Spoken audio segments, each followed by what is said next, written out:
بسم الله الرحمن الرحيم قل هو الله أحد الله الصمد لم يلد ولم يولد ولم يكن له كفوا أحد. السلام عليكم ورحمة الله وبركاته. إن الحمد لله ونستعينه ونستغفره ونعوذ بالله من شرور أنفسنا ومن سيئات أعمالنا. من يهده الله فلا مضل له ومن يضلل فلا هادي له. وأشهد أن لا إله إلا الله وأشهد أن محمدا عبده ورسوله أرسله بالحق بشيرا ونذيرا وداعيا إلى الله بإذنه وسراجا منيرا. أما بعد فإن خير الحديث كلام الله وخير الهدي محمد صلى الله عليه وسلم فإن شر الأمور محدثاتها وكل محدثة بدعة وكل بدعة ضلالة وكل ضلالة في النار. فأعوذ بالله من الشيطان الرجيم. كل نفس ذائقة الموت. সম্মানিত হাজিরিন কিরাম, আজকের উপস্থিতি প্রশংসা মাত্রই সেই মহান রব্বুল আলামিনের জন্য, যে মহান রব্বুল আলামিন আমাদেরকে আসর নামাজ বা জামাত আদায়ের পর দ্বীনের শিক্ষা, দ্বীনের চর্চা, দ্বীন সম্পর্কে জানার জন্য এখানে সমবেত হতে পেরেছি। সে আল্লাহ পাকের কাছে আমরা শুকরিয়া জ্ঞাপন করি, আলহামদুলিল্লাহ। কেননা আপনারা সকলেই জানেন, এরকম জালসা, এরকম অনুষ্ঠান বা দ্বীনের শিক্ষা যেখানে হয়, এখানে যাওয়ার সৌভাগ্য কিন্তু সবার হয় না। এজন্য যারা আমরা এখানে আসতে পেরেছি, আমি মনে করি আল্লাহর পক্ষ থেকে খাস রহমত আছে জন্যই আমরা এই সুন্দর পরিবেশে, সুন্দর অনুষ্ঠানে সমবেত হতে পেরেছি। এই জন্য আমরা আবারও শুকরিয়া জ্ঞাপন করি, আলহামদুলিল্লাহ। অতঃপর লক্ষ্য করি দরুদ ও সালাম বর্ষিত জনাব মুহাম্মদ রাসূলুল্লাহ সাল্লাল্লাহু আলাইহি ওয়াসাল্লামের উপর, যার আদর্শ, যার কালচার, যার কর্মপদ্ধতি, যার জীবনী, যার আদর্শ আমাদের জীবনে বাস্তবায়ন করার জন্য বা যার ইত্তেবা করার জন্য আমরা চেষ্টা করে আসতেছি, বা যার কর্মপদ্ধতি আমাদের জীবনে বাস্তবায়ন করার জন্য আমরা প্রচেষ্টা করতেছি, শিক্ষা অর্জন করতেছি, এজন্য আমরা সংক্ষিপ্তভাবে দরুদ পাঠ করি, আল্লাহুম্মা সাল্লি আলাইহি আল্লাহুম্মা বারিক আলাইহি। সম্মানিত হাজিরিন কিরাম, প্রথমেই আমরা আল্লাহর শুকরিয়ার পরে, রাসূল সাল্লাল্লাহু আলাইহি ওয়াসাল্লামের দরুদের পরে আরেকটি যেটা বাকি থেকে যায়, যে আজকে এরকম সুন্দর পরিবেশে যারা অনুষ্ঠান করতেছেন বা যাদের পরিচালনায়, আমরা দোয়া করি আল্লাহ রাব্বুল আলামিন তাদেরকে যাতে হায়াতে তাইয়্যিবা দান করেন, সৎ কাজ করার জন্য যাতে আল্লাহ রাব্বুল আলামিন তাদেরকে আরো বেশি বেশি তৌফিক দান করেন। সম্মানিত উপস্থিতি, আমি আপনাদের সম্মুখে একটি আয়াত পাঠ করেছি। এই আয়াত সহ আরো কিছু পয়েন্টে অতি সংক্ষেপে আপনাদের সম্মুখে আমার যোগ্যতা অনুযায়ী আপনাদের সম্মুখে আলোকপাত করার চেষ্টা করব। ওয়া তাওফীকি ইল্লা বিল্লাহ, আলাইহি তাওয়াক্কালতু ওয়া ইলাইহি উনীব। সম্মানিত উপস্থিতি, আমরা মানব জাতি বা আমরা মুসলিম, আমাদের সবসময় একটি বিশ্বাস বা একটি চিন্তা আমাদেরকে কাজ করে আমরা এসেছি, অদূরে একটি জীবন রয়েছে, সেই জীবনে আমাদেরকে চলে যেতে হবে, সেখানকার জন্য কিছু পাথেয় অর্জন করতে হবে। এই চিন্তা কিন্তু আমাদের মাথায় কম বেশি সকলেরই আছে। কি ভাই, আছে না? যে কোনোদিন নামাজ পড়ে না, যে কখনোই আল্লাহমুখী নয়, তাকেও যদি জিজ্ঞাসা করেন যে ভাই কি পরকালে মুক্তি চান, ভাই কি বলবে উনি? ওনার যে একটা স্বভাব, মানুষের যে স্বভাব, সেই হিসেবে ওই ব্যক্তি ঠিকই বলবেন যে ভাই নামাজ রোজা করি না, কিন্তু ভাই আখিরাতে মুক্তি আল্লাহ দেবেন, এই আশা কিন্তু সকলেরই থাকে। আর যারা আমরা মাশাআল্লাহ এই ধর্মীয় অনুশাসনে নিজের জীবন করার চেষ্টা করতেছি, বা নামাজ রোজা যতটুকু সাধ্যমতো করার চেষ্টা আমরা চালিয়ে যাচ্ছি, তাদের চেয়ে আরেকটু বেশি চিন্তা যে না জানি আমাদের এই আমল আল্লাহর কাছে কবুল হচ্ছে কিনা, বা কতটুকু আমি আল্লাহর জন্য এই আমল করতেছি, কতটুকু কবুল হচ্ছে, বা ওই কালে আমার এই সম্বল দিয়ে আমি জাহান্নামের আগুন থেকে মুক্তি পাবো কিনা, এই চিন্তা কিন্তু আমাদের সবসময় কাজ করে। কিন্তু কাজের এই চিন্তাগুলো কাজ করার পরেও মানুষ কিন্তু তারপরেও অলস বা ঈমানহীন বা এই ধরনের পরিচয় দেয় যে দুনিয়াটাই মনে সবকিছু, দুনিয়ার লোভ লালসা, দুনিয়ার পিছনে শ্রম সময় এমনভাবে মিশে গেছে যে অদূরেই যে তার আরেকটি জীবন রয়েছে, এই সম্পর্কে তার আর কোনো খোঁজ খবর নেই।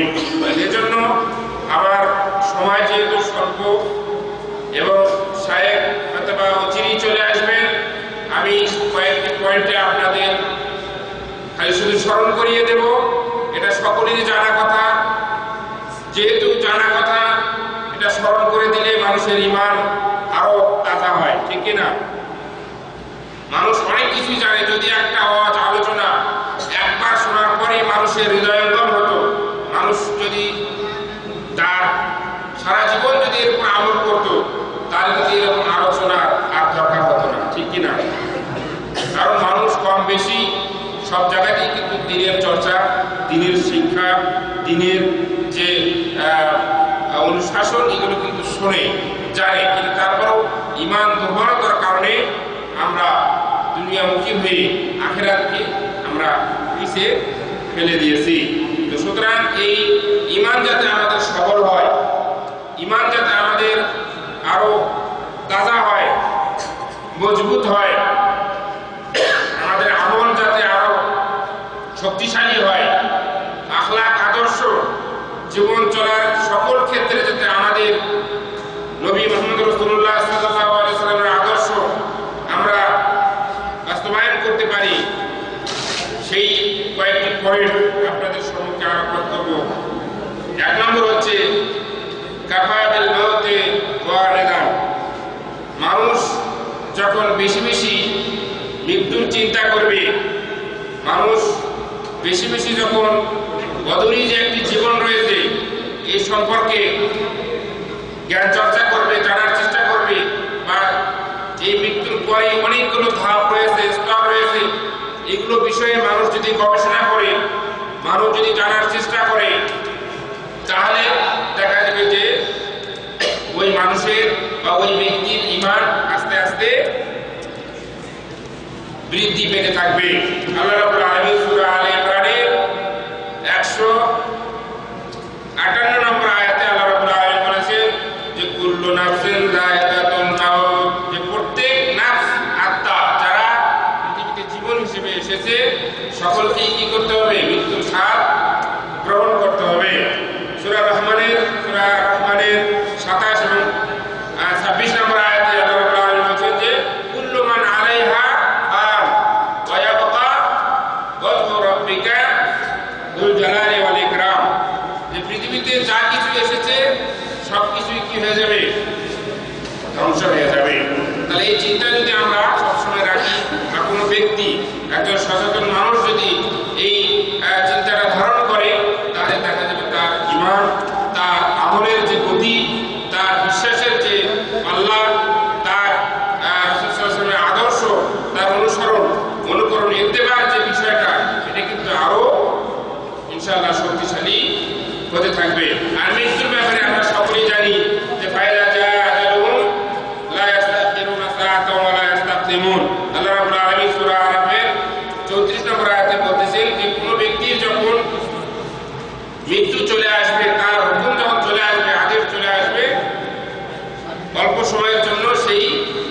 যে নির্ধারিত সময়ের আগে এবং পরে করা হবে না। তাহলে তারা বোঝা যায় যে মৃত্যু সকলেরই আসবে নির্দিষ্ট সময়ে।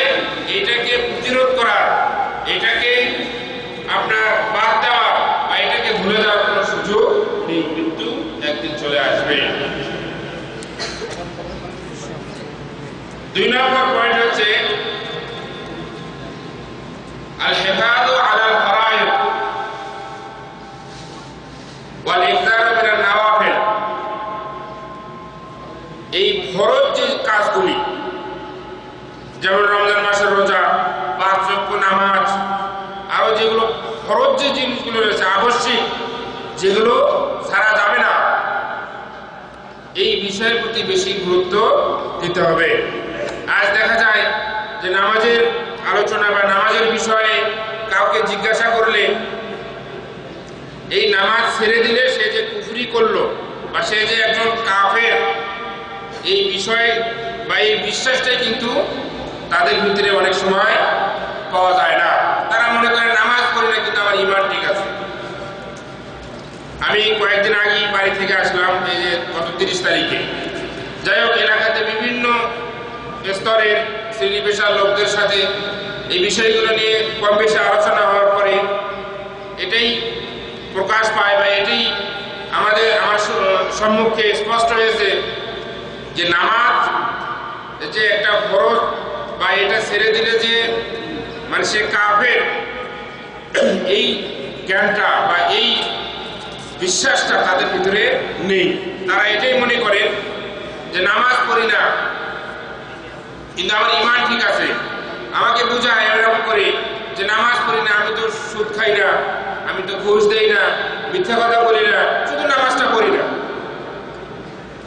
এই যে তাদের ভিতরে এই অনুভূতির চিকিৎসা কিন্তু চলতেছে। আমরা এখানে করতেছি, দেশেও যারা যাচ্ছেন তারাও করতেছেন, কিন্তু যেভাবে আরো করা দরকার এভাবে আমরা করতে পারছি না। কিন্তু এই বিশ্বাসী কিন্তু এখানেও অনেক লোক রয়েছেন যারা এই নামাজের প্রতি দুর্বল।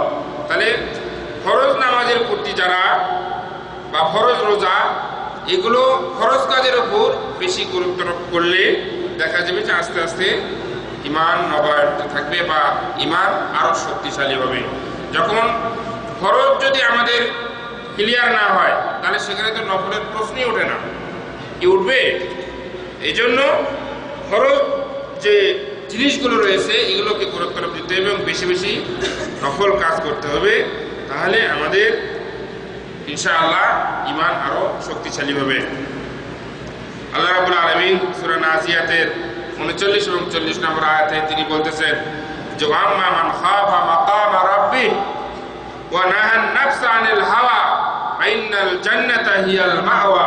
আল্লাহ রাব্বুল আলামিন বলতেছেন যে ব্যক্তি তার পূর্বর সম্মুখে দাঁড়ানোর জন্য ভয় করে, অর্থাৎ আল্লাহর কাছে আমাদের হিসাব দিতে হবে, পরকালে আমাদের উঠতে হবে, আমাদের সবকিছুর তিনি হিসাব গ্রহণ করবেন, তার দয়া ছাড়া কোনো মুক্তি নেই।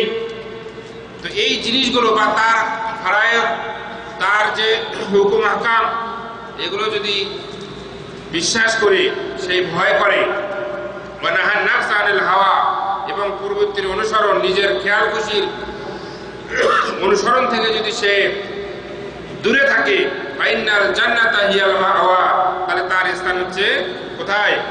জান্নাতে। তাহলে আমরা এখানে কয়টা জানলাম পয়েন্ট? যে ব্যক্তি তার পূর্বর সামনে দাঁড়াবে, এই বিষয়ে যার ভিতরে ভয় রয়েছে, সূরা নাজিয়াতের 39 এবং 40 নম্বর আয়াত। ওয়া নাহান নাফস আনিল হাওয়া, এবং নিজের খেয়াল খুশি মতো সে চলবে না। এর অর্থ হচ্ছে আপনি দুনিয়াতে চলবেন কোরআন এবং সুন্নাহ অনুযায়ী, ঠিক কিনা?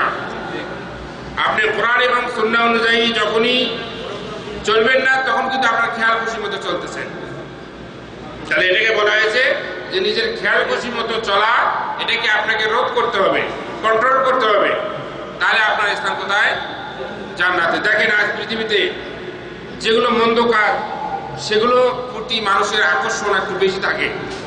যেমন মদ হারাম, মদের প্রতি অনেক সময় মানুষের আসক্ত বেশি থাকে, যে না জানি কি আছে এর ভিতরে।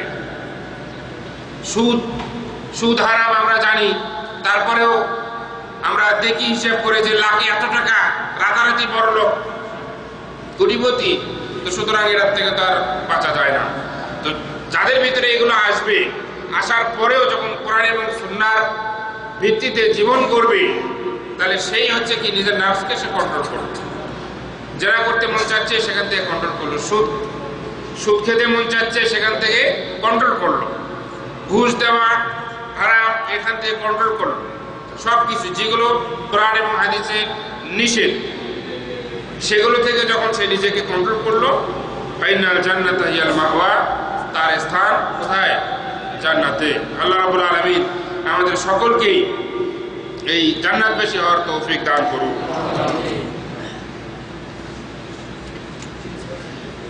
3 নম্বর পয়েন্ট হচ্ছে আত-তাফাক্কুরু ফি মাখলুকাতিল্লাহ।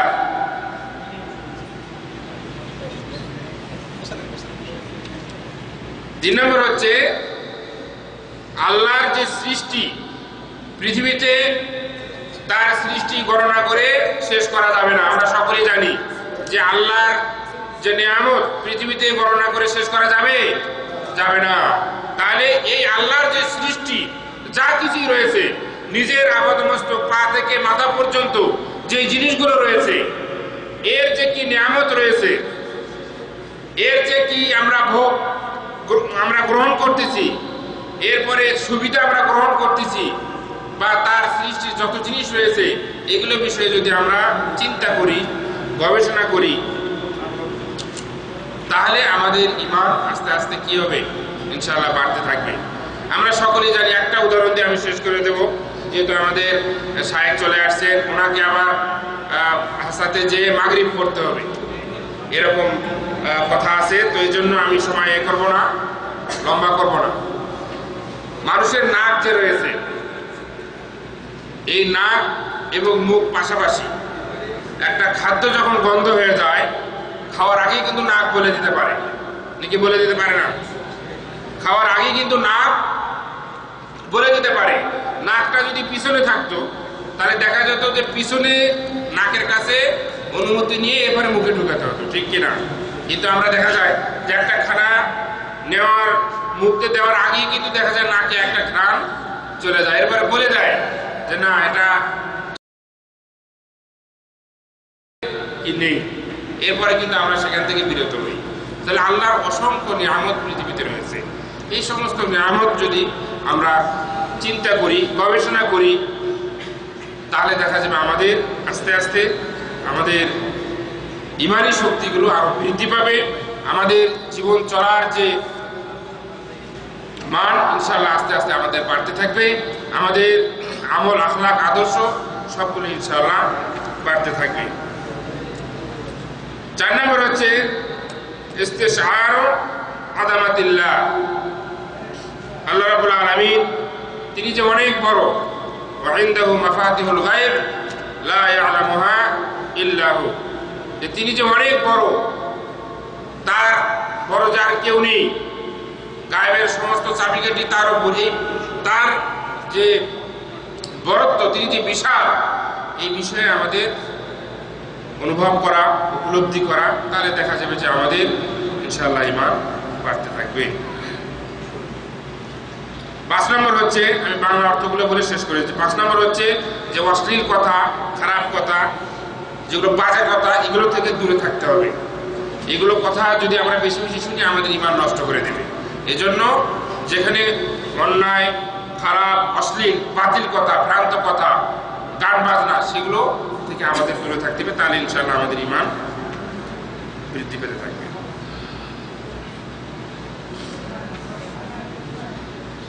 আমি অনেকগুলো পয়েন্ট শেষ করে দিচ্ছি।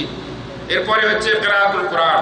পবিত্র কোরআন তেলাওয়াত যদি আমরা বেশি বেশি করি, দেখা যাবে আমাদের যে অলসতা, আমাদের যে দুর্বলতা, আমাদের যে চারিত্রিক যে অধপতন, এগুলো ইনশাআল্লাহ আস্তে আস্তে আমাদের বৃদ্ধি পেতে থাকবে।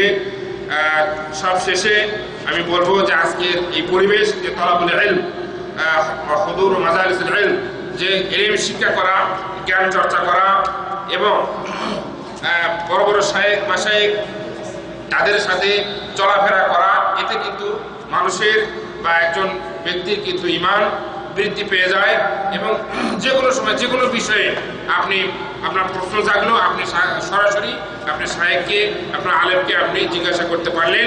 এটা কিন্তু অনেক বড় একটা সুযোগ। এভাবে কিন্তু আমরা আমাদের ইমানগুলোকে আরো মজবুত করে নিতে পারি।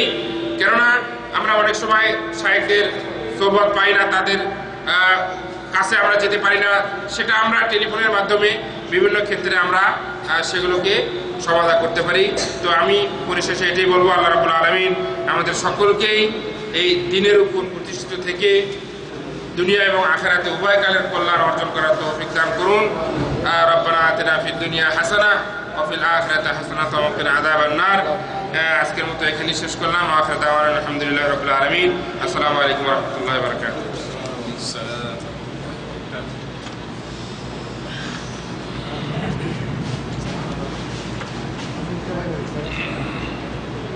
আলহামদুলিল্লাহ, মোহতারাম শেখ শরীফুল ইসলাম হাফিজাহুল্লাহ অনেক অনেক শুকরিয়া, আল্লাহ তাআলা গুরুত্বপূর্ণ দান করেন। আমাদের মাঝে আজকে আমাদের সবারই সবচেয়ে শ্রদ্ধাভাজন এবং সবারই মুরব্বী, সবচেয়ে বড় মুরব্বী এবং বাংলা ভাষাভাষী দায়ীদের মাঝে, সৌদি আরবে বাংলাদেশি আরবদের মাঝে উজ্জ্বল নক্ষত্রের মতো আমাদের শেখ সাইফুদ্দিন বেলাল হাফিজাহুল্লাহ ইতিমধ্যে আমাদের মাঝে চলে আসছেন। শেখকে আলাপ যেতে আপনারা শুনেছেন, এই জন্য আমরা সময় নষ্ট না করে এখন শেখের আলোচনায় চলে যাচ্ছি। এর আগে আমরা দুঃখ প্রকাশ করে নিচ্ছি যে আমাদের মূলত এই ক্যাম্পের লোকজন আপনারা জানেন কলেজিয়ার লোকজন এখনো ডিউটিতে আছে। সামান্য কিছু লোক আছে ক্যাম্পে, তারা আছে, বাকি বেশিরভাগ লোক 4:30 যদি বিশেষ করে আস্তে আস্তে কাজটা আছে। আমাদের মূল আলোচনা জমবে তারপরে, কিন্তু শেখকে আমরা তারপরে পাচ্ছি না। দেখলাম যে নাই মামা চাইতে কানা মামা ভালো, একবারে না পাওয়া যাবে কিছু হয়ে গেল। আল্লাহ তাআলা শেখের কথা থেকে কিছু উপকারী কথা আমাদেরকে শোনার তৌফিক দান করুন। শেখের পরেই আমাদের আরেক স্কলার এবং আমার অত্যন্ত প্রিয় এবং শ্রদ্ধার হবে শেখ আব্দুল্লাহ সাহেব হাফিজাহুল্লাহ আলোচনা করবেন ইনশাআল্লাহ। নবীর আগেই আমরা শেখ সাইফুদ্দিন বেলাল আলোচনা চলে আসছি। ফলে তফাদ্দাল শেখকে অনুরোধ করছি শেখের আলোচনা পেশ করেন।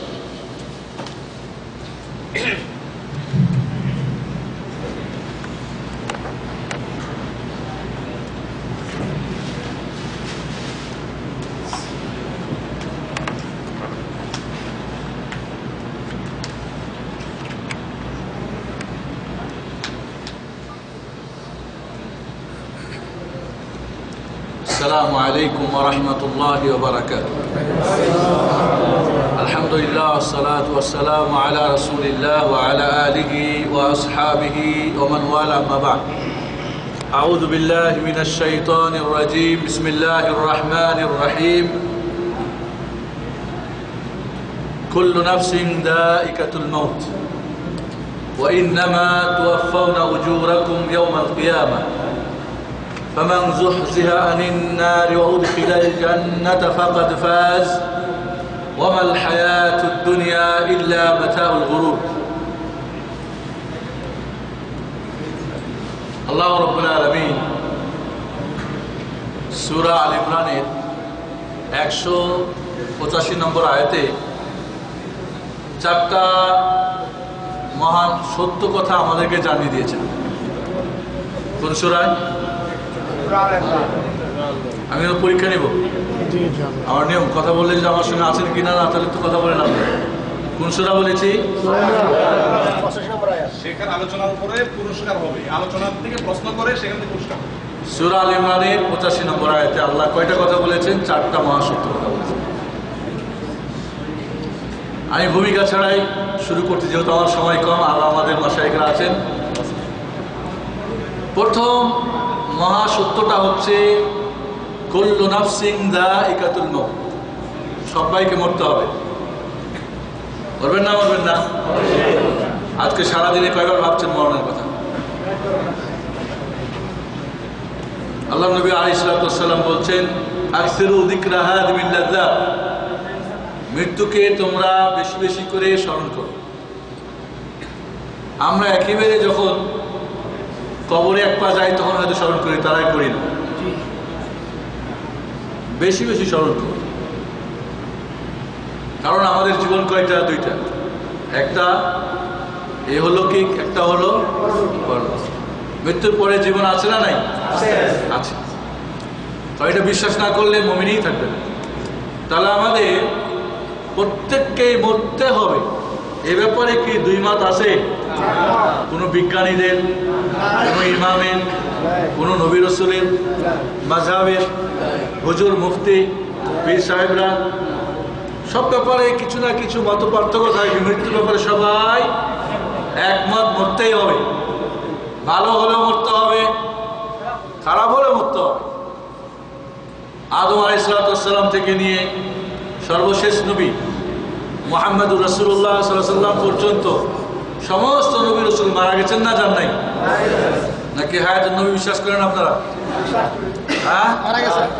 না, শিরক, কুফর, বড় শিরক, বড় কুফর। সমস্ত আল্লাহ ওলিয়া ওলিয়া, যত আলেম ওলামা, যত মুহাদ্দিসিন মুফাসসিরিন, যত আল্লাহর প্রিয় বান্দা, সবাই গেছে না যায়নি? আবার যারা অপ্রিয় তারাও গেছে। কেউ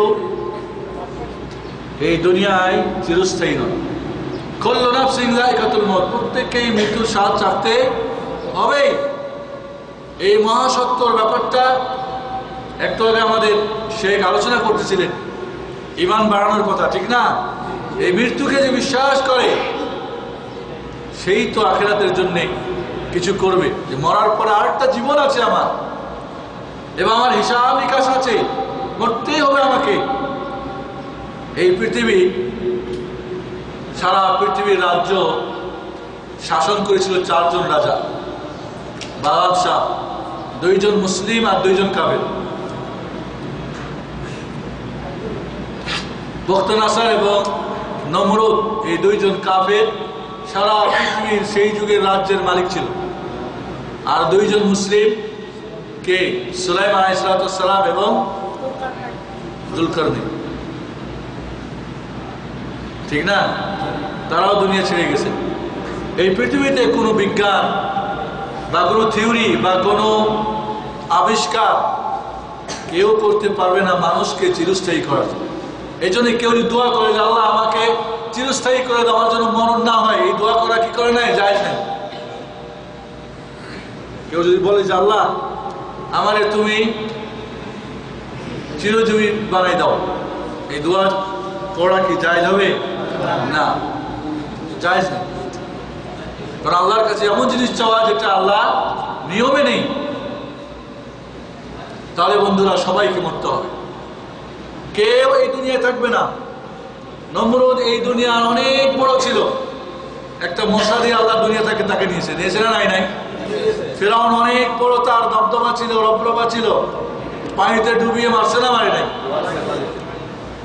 আবু জাহাল অনেক বড় শক্তির অধিকারী ছিল, আল্লাহ রাব্বুল আলামিন 2টা বালকের হাতে নির্মম ভাবে এই দুনিয়াটাই কি করেছে? জাহান্নামে পৌঁছে দিয়েছে। পৌঁছে নাই? এই দুনিয়ায় কারণ অনেক ধন সম্পদের মালিক ছিল না? কারণের কোথায় গেছে? আর সামুদ জাতি কোথায় গেছে? তাহলে বন্ধুরা, সবাইকেই মরতে হবে। এই মহাসত্য কথাটা আমাদেরকে শুধু মুখে না, অন্তরে না, স্মরণ করতে হবে প্রতিটি মুহূর্তে, বেশি করে চলতে ফিরতে, উঠতে বসতে। কারণ মৃত্যুর চাইতে নিকটের জিনিস এই পৃথিবীতে আজও কিছু আবিষ্কার হয় না। মৃত্যু কার আবিষ্কার করা? আল্লাহ। মানুষের আজ পৃথিবীতে অনেক কিছু আবিষ্কার হয়েছে, এটা অনেক কিছুই নিকটে, ঠিক না? এখানে টিভিতে কোথায় চলে যাচ্ছেন, কিন্তু এর চাইতে আরো বেশি নিকট কি? কখন আসবে কেউ জানে? তাহলে বন্ধুরা, মৃত্যু আসবে, একে স্বেচ্ছায় অনিচ্ছায় গ্রহণ করতেই হবে। আলী রাদিয়াল্লাহু তাআলা আনহুকে একজন এসে জিজ্ঞেস করলেন, ওমর ফারুক রাদিয়াল্লাহু তাআলার সামনে, যে একটা মানুষ আল্লাহর রহমত থেকে ভাগে আর সত্যকে কি বলে, আল্লাহর রহমত থেকে ভাগে, এবং একটা হক জিনিসকে ঘৃণা করে, এই লোকটা কেমন? প্রশ্নটা বুঝছেন? আলী রাদিয়াল্লাহু তাআলা আনহুকে কেউ কেউ বলেছে ইমাম হানিফা, তার থেকেও কথাটা এসেছে অবশ্য। আলী রাদিয়াল্লাহু তাআলা আনহুকে একজন জিজ্ঞেস করলেন যে একজন মানুষ আল্লাহর রহমত যখন আসে তখন ভাগে আর মহাসত্যকে ঘৃণা করে, এই লোকটা কেমন মানুষ? তো বললেন যে লোকটা খুব ভালো মানুষ। বুঝছেন কথাটা? ওমর ফারুক রাদিয়াল্লাহু বললেন কেমন কথা এটা? আল্লাহর রহমত থেকে ভাগে আর সত্যকে ঘৃণা করে, এটা ভালো মানুষ হয়? ওমর ফারুক রাদিয়াল্লাহু তাআলার কাছে এই কথাটা তখন স্পষ্ট হয় নাই। আলী রাদিয়াল্লাহু তাআলা বললেন বৃষ্টি আল্লাহর রহমত, ঠিক না? বৃষ্টি আসলে দৌড় দিয়ে ভাগেন না? ভাগেন না? তো রহমত থেকে তো ভাগা হবে, তো লোকটাই খারাপ। হ্যাঁ, আর মৃত্যু হলো মহাসত্য, হক জিনিস, একে সবাই ঘৃণা করে। করে না? করে না? করে। মুসা আলাইহিস সালামের কাছে মৃত্যুর ফেরেশতা হাজির হলে কয় না? না, করো না, ঠিক না? আদম আলাইহিস সালামের কাছে হাজির কয় না? না, কয়। 60 বছর দিয়ে দিয়েছেন না, 1000 থেকে। তাহলে মৃত্যুকে সবাই ঘৃণা করে, কিন্তু আসবেই। আসবে না? আসবে না? ফাইন্নাহু মুলাকীকুম, আসবেই। আপনি পছন্দ করেন আর না করেন, যে মরে যাচ্ছে, খাটে লেগে গেছে, একেবারে শেষ মুহূর্ত, সবাই চাচ্ছে মরে যাক, ও কিন্তু আরো 10 বছর ওই খাটের মধ্যে শুয়ে থাকতেছে। আর যে এখনই নবজাত এসেছে, সবাই চাচ্ছে ও বাঁচুক, ও কিন্তু চলে যাচ্ছে। ফয়সালাটা কার হাতে? যদি মানুষের হাতে মৃত্যুর ফয়সালা থাকতো, কি করতেন দুনিয়ায়? করার হ্যাঁ, ওরাও কিন্তু ফি বুরুজি মুশাইয়াদা, লাশ সিন্ধুকে থাকলেও আপনাকে ওখানে কোনো উপায় নেই বাঁচা, আসবেই। বন্ধুরা, মৃত্যু আসবে, এই মহা সত্য কথাটা আমরা জানি, মানি, কিন্তু আমাদের কার্যক্রমে ফুটে ওঠে না। কি বলেন, ঠিক না? আল্লাহ নবী আলাইহিস সালাম আব্দুল্লাহ ইবনে উমরকে বললেন, কুন ফিদ দুনিয়া কান্নাকা গরীব ওয়া আবিরু সাবিল, এই দুনিয়া একটা অপরিচিত মানুষ অথবা একজন মুসাফির হয়ে যাও। রাসূলুল্লাহ সাল্লাল্লাহু আলাইহি সাল্লামের এই ওসিয়ত শুনে আব্দুল্লাহ ইবনে উমর কি ওসিয়ত করছেন? সন্ধ্যা হলে সকাল করার আর আশা করিও না, আর সকাল হলে সন্ধ্যার আশা আর করিও না। আল্লাহ, একে বলে মৃত্যুকে স্মরণ করা। আপনি যখন দুনিয়ার কাজ, দিনের কোনো কাজ করবেন, এই ভাববেন যে এটাই আমার লাস্ট এবং মরে গেলে জান্নাত যেতে পারবো। একটু আত্মবিশ্বাস কয়জনের আছে বলেন? এখন আসলে নামাজ পড়েছি, মরে গেলে জান্নাত যাবোই ইনশাআল্লাহ, ইনশাআল্লাহ, আল্লাহ দেবে। একটু ভরসা খুব কম লোকের, কারণ অতটুকু প্রস্তুত নাই, মৃত্যুর জন্য প্রস্তুত নাই। বন্ধুরা, এই পৃথিবীতে মরণ 3 প্রকার। কয় প্রকার? একটা হলো কালা মৃত্যু, কালা বোঝেন তো, ব্ল্যাক ডেথ। এটা হলো কুফরি, শিরিক, কোনো পাপ করা অবস্থায়, বেঈমান অবস্থায়, আল্লাহর নারাজি অবস্থায়, অসন্তুষ্টি অবস্থায়, মোট কথা মরে গেলে তার ঠিকানা হবে কোথায়? জাহান্নাম। এই মৃত্যু হলো ব্ল্যাক ডেথ। এই কালো মৃত্যু, অশুভ মৃত্যু, সুল খাতেমা, যার ভাগ্যে জুটে, এর চাইতে অধম, এর চাইতে নির্বোধ, এর চাইতে আহম্মক, এর চাইতে আর কোন জাহেল কেউ হতে পারে। আবু জাহালের নাম ছিল আবুল হাকাম, পণ্ডিতের বাবা, কিন্তু এই মৃত্যুকে, এই মহাসত্যের জন্য প্রস্তুত না থাকার কারণেই তার নাম পড়েছে আবু জাহাল, ফেরাউন হাদিল উম্মাহ, এই উম্মতের ফেরাউন। এবং ঠিকানা তার কোথায়? তাহলে এমন যেন না হয় ফজরের নামাজের আজান হয়েছে, আমি ঘুমিয়ে আছি, ডিউটি 8টায়, তখন আমার অ্যালার্ম বাজবে, তার আগে কেউ ডাকলেও মুশকিল। কেউ নামাজি মসজিদে আসে, যদি একটু দরজা জোরে নড়ে টড়ে, ডিস্টার্ব করছো কেন? তাহলে এই বেনামাজি অবস্থায় মারা গেলে তার মৃত্যুটা কি মৃত্যু? ফিল্ম দেখতেছে একজন, ওই অবস্থায় মারা যায়, সুদ খাচ্ছে, ঘুষ খাচ্ছে, অন্যায় করছে, অবিচার করছে, জুলুম করছে, যে কোনো পাপ অবস্থায় মারা যাওয়া মানে তার মৃত্যুটা অপমৃত্যু, কালা মৃত্যু। আমাদেরকে সাবধান থাকতে হবে, কোনোভাবেই যেন এই সবচেয়ে নিকটতম বিষয় মৃত্যু যে কোনো সময় আসতে পারে, এর জন্য প্রস্তুত থাকা এবং মৃত্যুটা যেন কালো মৃত্যু না হয়। 2 নম্বর মৃত্যু হচ্ছে সাদা মৃত্যু। সাদা মৃত্যু মানে আপনি মরে যাবেন, আপনার পাপগুলাও এখানে মরে যাবে আর নেকিগুলা জিন্দা থাকবে। কি বুঝলেন? মানুষ অনেকে মরে যায় কিন্তু তার পাপ জীবিত থাকে। যারা ফিল্ম বানায় গেছে, ডিস বানায় গেছে, পাপের কাজ এই দুনিয়ায় দিয়ে মানুষকে ডুবে রেখেছে, মরে যাবে ওরা, কিন্তু ওদের শিষ্যরা কিয়ামত পর্যন্ত যত পাপ করবে সবার সমান পাপ উস্তাদের ঘাড়ে চাপবে। মানুষটা মরে গেছে কিন্তু পাপ তাদের জিন্দা রয়েছে। বলে নাউজুবিল্লাহ। তাই এদের পাপ, এরা হলো কি কালা মৃত্যু। সাদা মৃত্যু কি? মানুষ মরে যাবে, এই দুনিয়া ছেড়ে যাবে, কিন্তু তার নেকি সদকা জারিয়া চলতে থাকবে। মরে গেছে, পাপ তার সঙ্গে মরে শেষ, পাপ বন্ধ, আর পাপ হচ্ছে না, কিন্তু তার নেকি চলতে আছে। বুঝে আসছে কথা? এই যে দেখেন, এখানে একটা বই, এখানে একটা বই, এখানে একটা বই, দেখছেন না এগুলো? কোরআন। এটা হলো সদকা জারিয়া। এই যে আজকে আলোচনা সভা, সদকা জারিয়া, বুঝছেন না? মরে যাবে এরা, কিন্তু এদের আমল জারি থাকবে, এদের কিন্তু এদের কাজ জীবন্ত এই পৃথিবীতে থাকবে। এরা হলো সাদা মৃত্যু। এরকম মৃত্যু হতে পারলে ভালো না? ভালো না? মরে গেলেন, পাপ মরে গেল, কিন্তু নেকি চলতেই থাকবে। আল্লাহ মুহাম্মাদুর রাসূলুল্লাহ সাল্লাল্লাহু আলাইহি ওয়াসাল্লাম মারা গেছেন না যান নাই? নাকি বিশ্বাস করেন বেঁচে আছে এখন? খবরদার, বাতিল আকীদা সরাবেন না, কোনো ইবাদত কবুল হবে না, কোনো ফায়দা নেই। শিরক কুফরি আকীদা নিয়ে ইবাদত করলে সারা জিন্দেগি জান্নাতের কাজ করে যেতে হবে। কোথায়? জান্নাত। যদি আমল কবুলের শর্ত ঠিক না থাকে, সঠিক ঈমানের ভিত্তিতে আল্লাহর জন্য মুহাম্মদ সাল্লাল্লাহু আলাইহি ওয়াসাল্লামের তরিকা, এই তিনটা যদি শর্ত ঠিক না থাকে, সারা জিন্দেগি ইবাদত করে ওকে দিয়ে জাহান্নাম উদ্বোধন হবে। আবু জাহল, আবু লাহাব, ফিরাউন আর নমরুদ দিয়ে জাহান্নাম ওপেনিং হবে না, হবে যারা নামাজি, যারা শহীদ হয়েছে, যারা দানবীর, যারা আলেম ওলামা, এদেরকে দিয়ে। নাউজুবিল্লাহ। কারণ কি? শর্ত ঠিক নাই। তাহলে সাদা মৃত্যু হলো যারা মরে যায়, পাপ তাদের সাথে মরে যায়।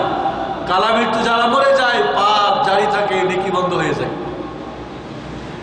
সময় যেহেতু কম, বুঝেন, বুঝে আসে। 3 নম্বরের মৃত্যু হলো, প্রথমটা ছিল ব্ল্যাক, এরপরে হোয়াইট, এরপরটা কি? রেড, লাল মৃত্যু। আর এটা হলো শহীদের মৃত্যু, যারা আল্লাহর দ্বীনের জন্য কি করে? তাদের রক্ত প্রবাহিত করে তাওহীদ কায়েম করে। বদরের যুদ্ধে যারা চলে গেছেন 14 জন, ওহুদের যুদ্ধে যারা সাহাবী চলে গেছেন, আমির হামজা, আস, মুসআব ইবনে উমাইর ইত্যাদি, যারা এরা মরে গেছে, কিন্তু ওদের লাল রক্তের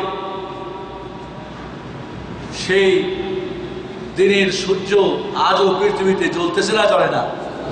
আলো দিচ্ছে না? দিচ্ছে না? তবে এটা মনে করিয়েন না বাংলাদেশের মিছিলে আর অবরোধে আর রেল, কি বলে আপনার, রেল লাইন আর অমুক লাইন তমুক লাইন, দায়িত্বটুকু নিয়ে গিয়ে বাবুকে বম বেঁধে নিয়ে সিনেমা হলে বা এখানে ওখানে মেরে ভাববেন না এগুলি শহীদের মৃত্যু। এগুলিকে বলা হয় আত্মহত্যা। কি বলা হয়? আত্মহত্যা। ব্ল্যাকে চলে যাবে, হোয়াইটেও আসবে না, লাল তো পরের কথা। সবচেয়ে উত্তম মৃত্যু হলো লাল। আর এই মৃত্যু আল্লাহ রাব্বুল আলামিন যাকে কবুল করবেন সেই পাবে। ওমর ফারুক রাদিয়াল্লাহু তাআলা দোয়া করতেছেন, আল্লাহুম্মা রযুকনি শাহাদাতান ফি সাবিলিক ওয়াল মাউতা ফি মদিনাতি রাসূলিক আলাইহিস সালাতু ওয়াসসালাম, আলাইহিস সালাতু ওয়াসসালাম। আল্লাহ তোমার রাহে শহীদের মৃত্যু দিও এবং মদিনাতুর রাসূলে আমার যেন মরণ হয়। তার মেয়ে হাফসা রাদিয়াল্লাহু তাআলা বলছেন, বাবা এটা কেমন কথা? মদিনায় তো জিহাদ নাই, যুদ্ধ নাই, মদিনা তো এখন ইসলামী রাষ্ট্র। মদিনায় বলতে চাচ্ছেন আবার শহীদের মৃত্যু, এটা কেমন? আল্লাহ দোয়া কবুল করেছিলেন না করেন নাই? শহীদের মৃত্যু তার হয়েছিল না হয় নাই? হয়েছে। বন্ধুরা, এই 3 প্রকার মৃত্যুর কমপক্ষে মধ্যের মৃত্যুটা হওয়ার জন্য প্রস্তুত গ্রহণ করবেন। আর এই জন্যে আমাদের শেখ আহমদুল্লাহ আরো শেখরা এখানে আপনাদের জন্য আয়োজন করছে। আমিও একটু কষ্ট করে আপনাদের এখানে শরীক হওয়ার জন্য এসেছি, যদিও আমাকে আরো পরে সময় দেওয়ার জন্য বলেছিলেন, আমি বলেছি আমাকে যেতে হবে। বন্ধুরা আসুন, মৃত্যুর জন্য প্রস্তুত সময় তো। আল্লাহ নবীকে জিজ্ঞেস করলেন আনসারী সাহাবী, মানে কে সুন্নাস ইয়া রাসূলুল্লাহ, সবচেয়ে বড় চালাক কে? চালাক কে? আল্লাহ নবী বললেন চালাক ওই যে আখিরাতের জন্য প্রস্তুত যত বেশি করে করে, সারাদিন ডিউটি করে কাজ করে 10 রিয়াল 15 রিয়াল 20 রিয়াল 100 200 500 আখিরাতের ব্যালেন্সে কত জমা হয়েছে? কত? 0 2 3 9 হিসাবে আসবে কিনা আল্লাহ জানে। তাহলে কি প্রস্তুত আছে? প্রস্তুতি কি আছে আমাদের? না, বরং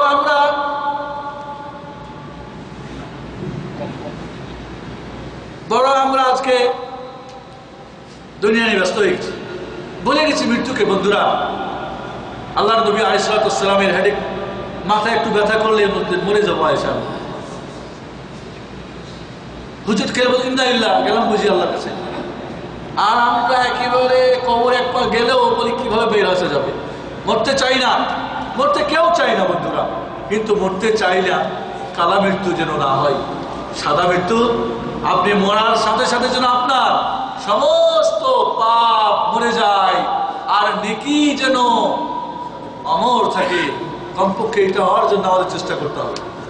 মহাসত্য, মৃত্যু সবাইকে মৃত্যু আসবে, এই কথাটা সবার বুঝে আসছে। 2 নম্বর কথাটা আল্লাহ বলছেন মহাসত্য, وَإِنَّمَا تُوَفَّوْنَ أُجُورَكُمْ يَوْمَ الْقِيَامَةِ। এই দুনিয়ায় তোমাদের পরীক্ষা, রেজাল্ট হয় কোথায়? আখিরাতে। রেজাল্ট কোথায়? এই দুনিয়া পুরোটা কি পরীক্ষা, রেজাল্ট হবে কোথায়? আখিরাতে। এই দুনিয়া একবার ফেল করলে আরেকবার পরীক্ষা দেওয়া যায়? যায় না? পরীক্ষায় ফেল করলে মামা বাড়ি ভেঙে দেওয়া যায়? যায় না? নানির বাড়ি, লেখাপড়া বাদ, সৌদি আরব চলো কাজ করুন, হয় না? হয় না? আর এও কিছু না হলে কেউ ফাঁসি ঝুলায়, কেউ বিষ খায় মারা যায়। আখিরাতে যদি একবার ফেল করেন আর একবার কি পরীক্ষা দেওয়ার সুযোগ আছে? মামা বাড়ি, খালু বাড়ি, ফুফা বাড়ি যাওয়ার সুযোগ আছে? বলবেন লেখাপড়া বন্ধ, কাজ করবো বাংলায়, কি বলে অনেক পোলাপান আমাদের দিকে ফেলটেল করে জায়গা ঢাকা, তো এই কাজ করবো কোথায়? গার্মেন্টসে। উপায় আছে? কোন উপায় নেই।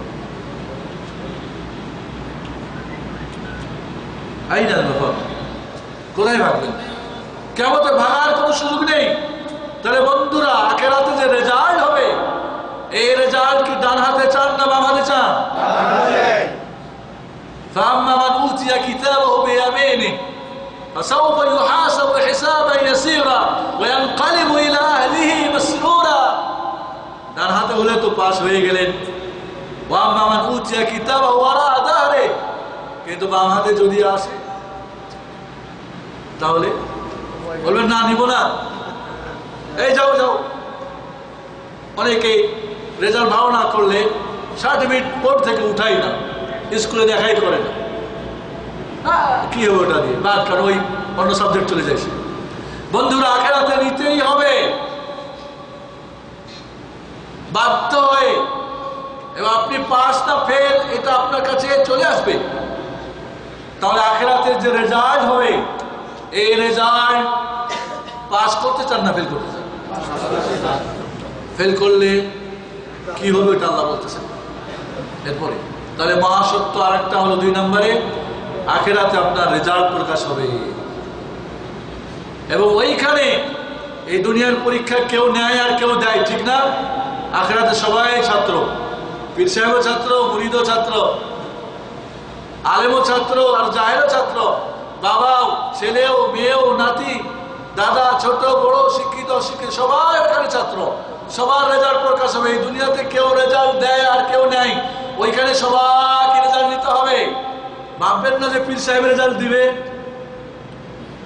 নাকি? তাহলে কেন বলে যে যার পীর নাই তার শয়তান পীর?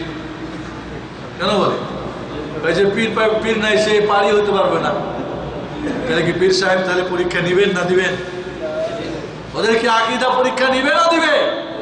যদি ভাই দিবে এত ঠিক আছে, যদি নিবে তাহলে মুসিবত।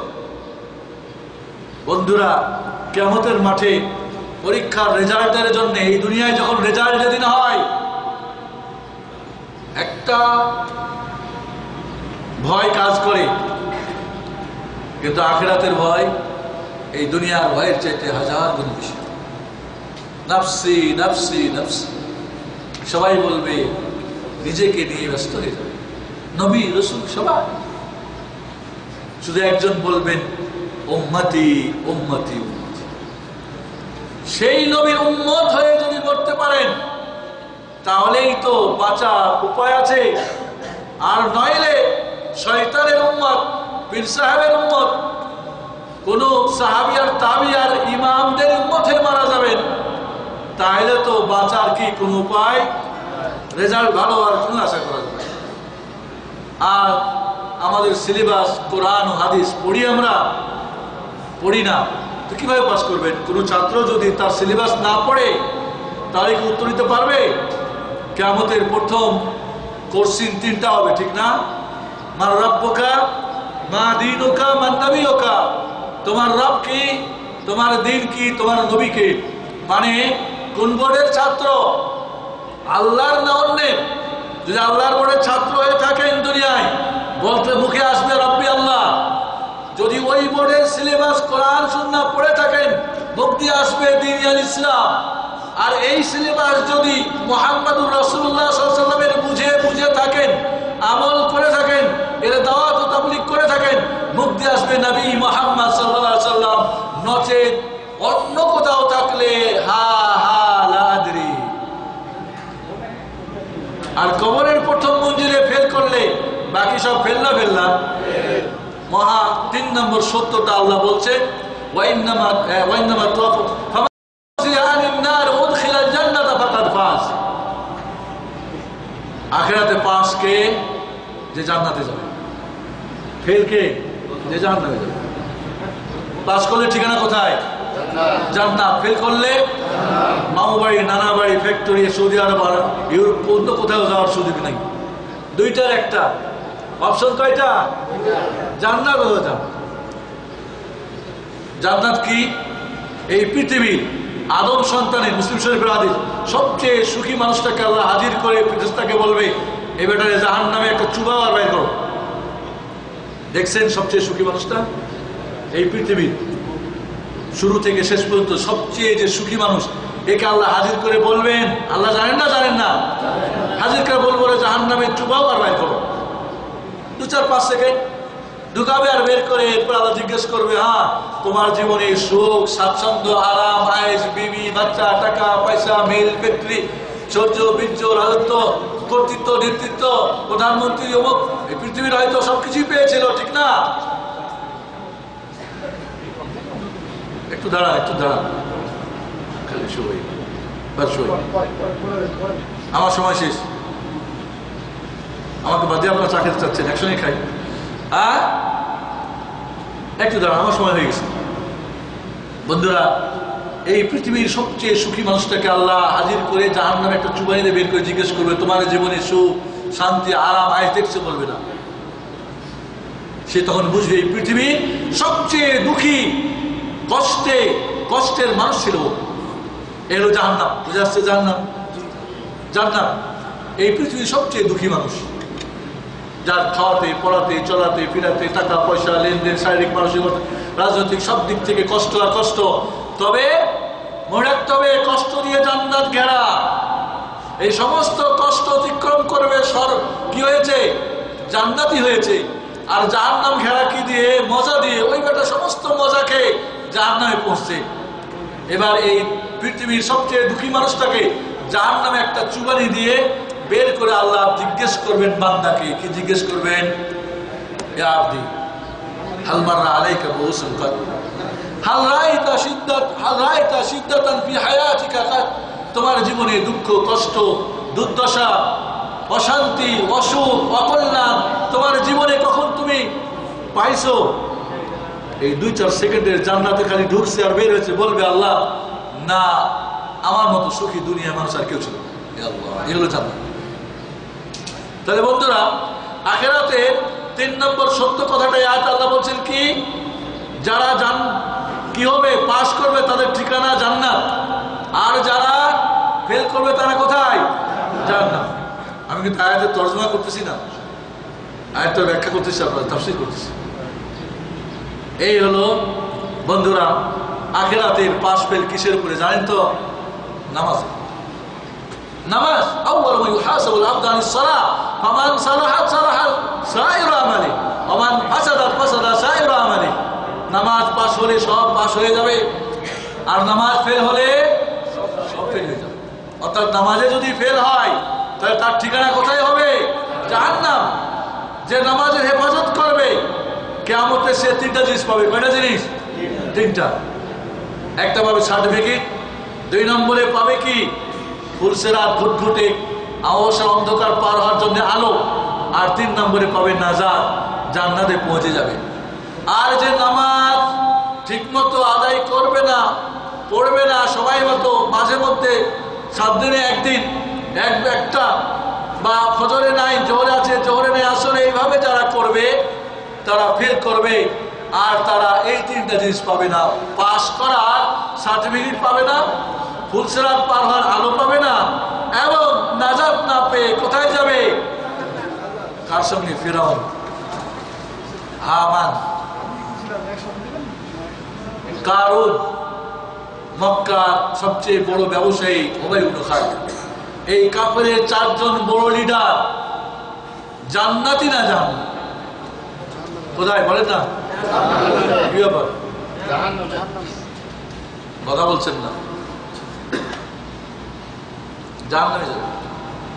তাহলে এর সাথে যার সাথ হবে সে জান্নাত যাবে না জাহান্নাম যাবে? তাহলে বন্ধুরা আখিরাতে পাস করতে চাই আমরা? তাহলে নামাজ 5 না 2 না সপ্তাহে 1? 2। কোনো উপায় নেই। যতই পীরের বড় পীরের মুরিদ হন, আর যতই বড় মুহাম্মদ সাল্লাল্লাহু আলাইহি ওয়াসাল্লামের উম্মত দাবি করেন, আর যতই বড় ইমামে আজমের অনুসারী হানাফি আর শাফি বলেন, কোনো উপায় নেই। মক্কায় থাকে, শুধু শুক্রবার নামাজ পড়ে, নামাজও পড়ে না, প্রতি বছর হজ করে। বেনামাজির হজ হয়? নামাজ হয়? বেনামাজির নামাজ হয় না, জানেন না? তোবা করতে হয়, তোবা করলে তারপরে হবে। বেনামাজির রোজা নেই, বেনামাজির বউ তালাক নাই, এমনি তালাক হয়। বেনামাজির গোসল নাই, জানাজা নাই, মুসলমানদের কবরস্থানে কবর নাই।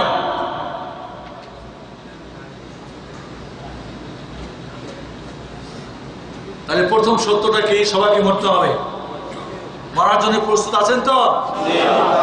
আজকে যারা ফজরের নামাজ পড়ে নাই, অনেকে মারা গেছে, যায় নাই। আজকে যাদের মৃত্যু ফয়সালা হয়েছে, এদের মাঝে আমি সাইফুদ্দিন বেলাল হতে পারতো না? পারতো না? কেউ কি মানা করতে পারতো? তাহলে আল্লাহ রাব্বুল আলামিন দয়া করে আমাকে রেখে দিয়েছেন, আপনাকে রেখে দিয়েছেন, শেখ আহমদুল্লাহকে রেখে দিয়েছেন, শেখ আব্দুল্লাহ সাহেদকে, শেখ শরীফ, শেখ আব্দুল হাকিম, শেখ, সবাই পৃথিবীর আল্লাহ রাব্বুল আলামিন দয়া আর এই মুহূর্ত পর্যন্ত বেঁচে আছেন। এরপরও তওবা করে আল্লাহর কাছে আপনি নিজেকে সুপ্রত করতে পারেন নাই, শয়তানের কাছে সুপ্রত, শয়তানের বান্দা, এর চেয়ে কি বড় আফসোস হতে পারে? তাহলে 1 নম্বরে সবাইকে মরতে হবে, ঠিক আছে? মরতে হবে, এই কথা সবাই জানি, বিশ্বাস করি, কিন্তু এই মরার জন্য কাজ করতে হবে, এটা হলো কথা, ঠিক আছে? 2 নম্বর, এই দুনিয়া পুরোটাই পরীক্ষা হল। এই দুনিয়ায় আল্লাহ রেজাল্ট দিবেন না কে ভালোর মধ্যে। এই জন্য তো সবাই বলছে আমি ঠিক, মাযহাবিরা বলছে আমরা, তরিকা বলছে আমরা, বেদাতি বলছে আমরা, যে যেখানে, হিন্দু বলছে আমি ঠিক, খ্রিস্টান বলছে আমি ঠিক, ইহুদি বলছে আমি ঠিক। মাঝারি কবরপন্থী, ও বলছে ঠিক, সবাই বলছে আমি নাম্বার 1, বলছে না বলে না? সবাই বলছে আমি ফিরকা নাজিয়া, সবাই বলছে আমি তাইর মানসুরা, বলছে না বলছে না? রেজাল্ট কি দুনিয়া আছে? আখিরাতে হবে, বোঝা যাবে কে সত্য কে। কাজে এই দুনিয়া যেহেতু রেজাল্ট নাই, যারা মুখের দাবি করে এদের স্লোগানে ভেসে যাবেন না,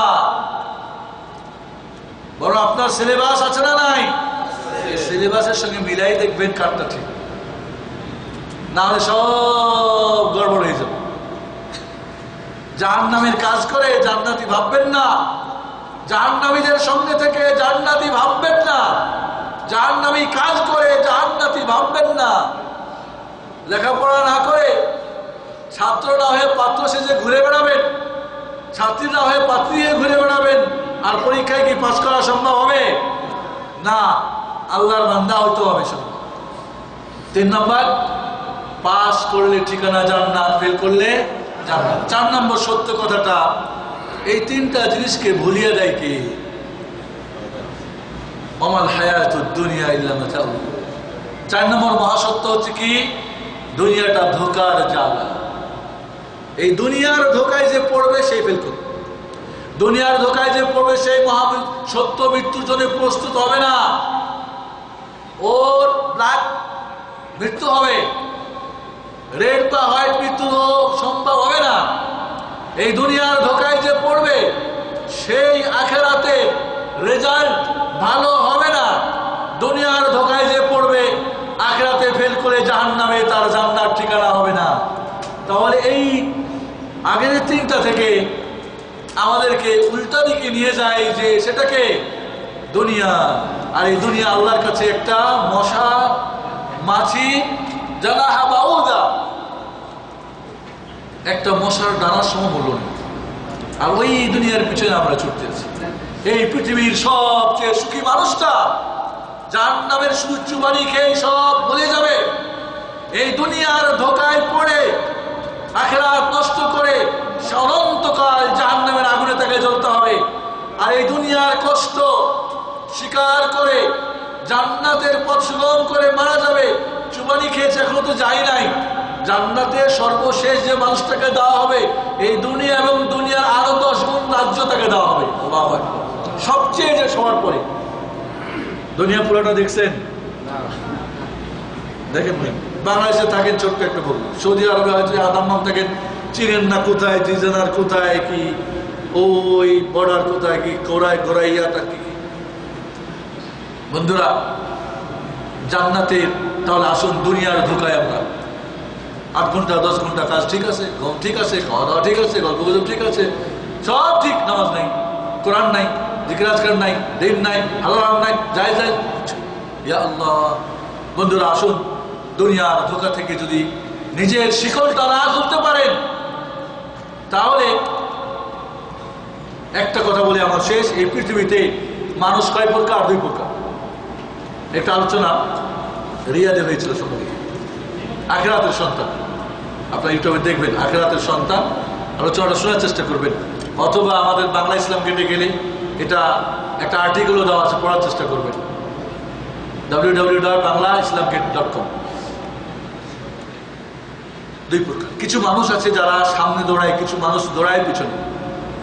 মনে করে 1 কেজি স্বর্ণ দেওয়া হবে, প্রতিযোগিতা, হুইসেল বাজলো, যারা পিছনে দৌড়াবে এরা বোকানা চালাক, বোকানা চালাক। ওরা কি জয়ী হওয়ার কোনো আশা আছে? যারা সামনে দৌড়াবে এদের মধ্যে একজন পাবে, ঠিক না? যারা আখিরাতের সন্তান তারা সামনে দৌড়াচ্ছে, পাবে। আর যারা দুনিয়ার সন্তান, দুনিয়ার ধোকায় যারা আছে এরা পিছনে দৌড়াচ্ছে। দুনিয়া পিছনে যাচ্ছে না, যায় না? আখিরাত সামনে আসতেছে না, আসে না? ঠিক না? তাহলে আখিরাতের সন্তান আসছে।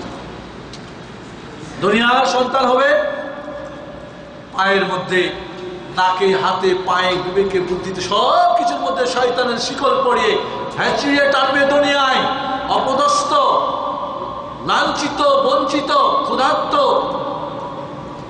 নিপীড়িত, নির্যাতিত, এবং আখিরাতেও শয়তানের ওই লাগাম ধরে টান দিয়ে জাহান্নামের মধ্যে ফেলে দিবে। আসুন সূরা আল ইমরানের কত নম্বর আয়াত? 185 নম্বর আয়াত। কয়টা সত্য কথা? 4টা। মরতে হবে। দুনিয়া পরীক্ষার ঘর, আখিরাত হলো রেজাল্ট হবে। পাস জান্নাত, ফেল জাহান্নাম। 4 নাম্বার দুনিয়ার ধোকায় পড়লেই ওই 3টা নষ্ট হয়ে যাবে। ব্ল্যাক মৃত্যু হবে, ঠিক আছে, আখিরাতে ফেল হবে, ঠিকানা হবে জাহান্নাম। আর দুনিয়ার ধোকা থেকে যদি নিজেকে বাঁচাতে পারেন, আখিরাতের সন্তান বানাতে পারেন, তাহলে মৃত্যু হবে সাদা অথবা লাল, রেজাল্ট পাবেন ডান হাতে, আর ঠিকানা হবে কোথায়? জান্নাতে। এর বাইরে আর কিছু আলোচনা আছে? এই ছোট্ট একটা ভালো করে বুঝেন তাইলে তো হয়ে গেল। কি এত কিছু কষ্ট করার কি দরকার আছে? দিন বোঝার জন্য এত অনেক কিছু লেখাপড়া করার দরকার নাই, বুঝটা ভালো করে চেষ্টা করি। আমার আলোচনা শেষ। আমি অবশ্য 5 মিনিট সময় বেশি নিয়ে নিয়েছি।